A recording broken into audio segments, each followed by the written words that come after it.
na nga si Vito sa kulungan ng dahil sa tulong ni Sandro. Sobrang nasaktan si Mira at nagalit din siya nito dahil nakalaya ang taong pumatay sa kanyang mamita. Pero ang akala ni Vito na tapos na ang kanyang problema dahil sa kanyang paglaya ay lilitaw naman ang kalansay ni Marigold at inimbestigahan na ngayon ng mga otoridad kung sino ito. Habang si Sandro, tinanggap naman niya ang pera na ibinigay ni Vito sa kanya dahil ito ang kabayaran sa paglaya niya kay Vito at pinapangako pa ni Sandro kay Vito na siya nang bahala kay Tyrone at hahanapin rin niya ito. Naisugod naman sa ospital si Camila at kasama nila ngayon si Lily pero nasundan pala si Lily nila Iris at Patrick.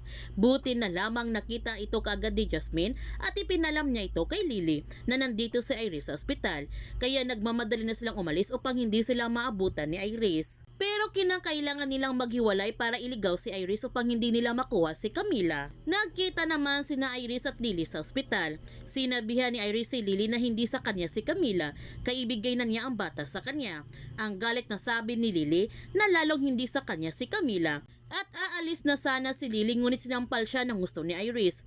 Lumaban naman si Lily at sinampal din niya si Iris at sabay sabi kay Iris tapos sasabihin niya na hindi niya kayang saktan si Camila. Habang si Patrick sinubukan naman niyang kunin si Camila mula kay Jasmine ngunit wala siyang laban kay Jasmine dahil binugbog siya nito at nagmamadali na sina Jasmine at Camila na umalis ng ospital. Buo na ang desisyon ni Tyrone, susuko na siya sa mga pulis upang matapos ng kasamaan ni Vito. Kaya huwag natin palalapasin ang kapanapanabik ng mga tagpo sa Lavender Fields.